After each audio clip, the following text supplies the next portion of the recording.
श्री राम दरबार में हनुमान जी महाराज श्री राम जी की सेवा में इतने तन्मय हो गए कि गुरु वशिष्ठ के आने का उन्हें ध्यान ही नहीं रहा। सभी ने उठकर उनका अभिवादन किया, पर हनुमान जी नहीं कर पाए। वशिष्ठ जी ने श्री राम जी से कहा, राम, गुरु का भरे दरबार में अभिवादन न करना अपमान है, इसके लिए क्या सजा होनी चाहिए? श्री राम जी ने कहा, गुरुवर आप ही बताइए। वशिष्ठ जी ने कहा, मृत्यु दंड। श्री राम जी ने कहा, स्वीकार है। तब श्री राम जी ने पूछा, गुरुदेव आप बताइए यह अपराध किसने किया है? वशिष्ठ जी ने कहा, मैं बताऊं पर राम, तुम्हारा यह प्रिय है, तुम अपने आप को सजा दोगे पर उसे नहीं दे पाओगे। श्री राम जी ने कहा, गुरुदेव राम के लिए सब समान है। वशिष्ठ जी बोले, नहीं राम, मुझे तुम पर संशय नहीं है, पर मुझे यह संशय है कि दंड पूरी तरह से पूरा हो पाएगा या नहीं। यदि तुम मुझे विश्वास दिलाते हो कि तुम उसे अपने अमोघ बाण से मृत्यु दंड दोगे तो मैं अपराधी का नाम और अपराध बताऊंगा। श्री राम जी ने फिर अपना संकल्प व्यक्त किया। तब वशिष्ठ जी ने कहा, यह अपराध हनुमान जी ने किया है।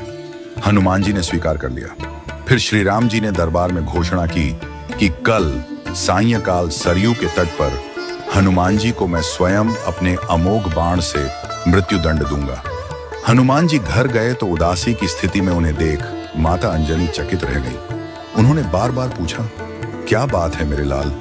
महावीर हनुमान जी आज इतने उदास क्यों हो? हनुमान जी ने कहा, माता, अनजाने में यह अपराध हुआ है।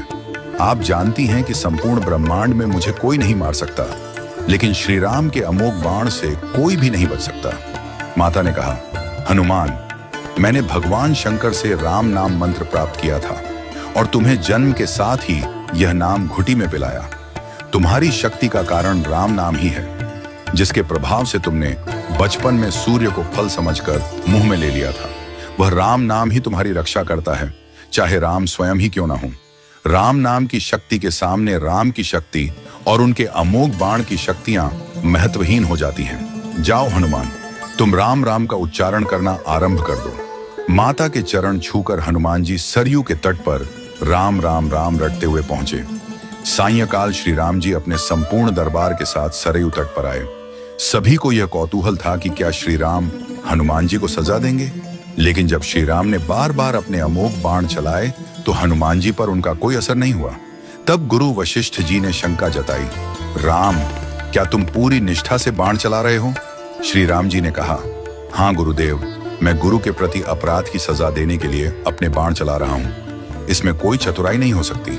वशिष्ठ जी ने कहा, तुम्हारे बाण अपना काम क्यों नहीं कर रहे हैं? श्री राम जी ने उत्तर दिया, गुरुदेव, हनुमान राम राम की अनंत रट लगा रहे हैं। मेरे बाणों की शक्ति राम नाम के प्रभाव में कमजोर हो गई है, इसलिए वे असर नहीं कर रहे। गुरुदेव वशिष्ठ जी ने कहा, राम, आज से मैं तुम्हारे दरबार को छोड़कर अपने आश्रम जा रहा हूं, जहां राम नाम का निरंतर जप करूंगा।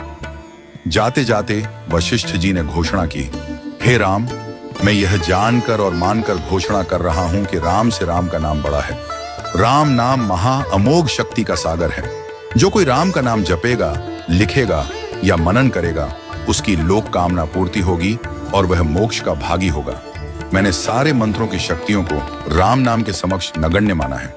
तभी से राम नाम को राम से बड़ा माना गया। वह पत्थर भी तैर जाते हैं जिन पर श्री राम का नाम लिखा होता है।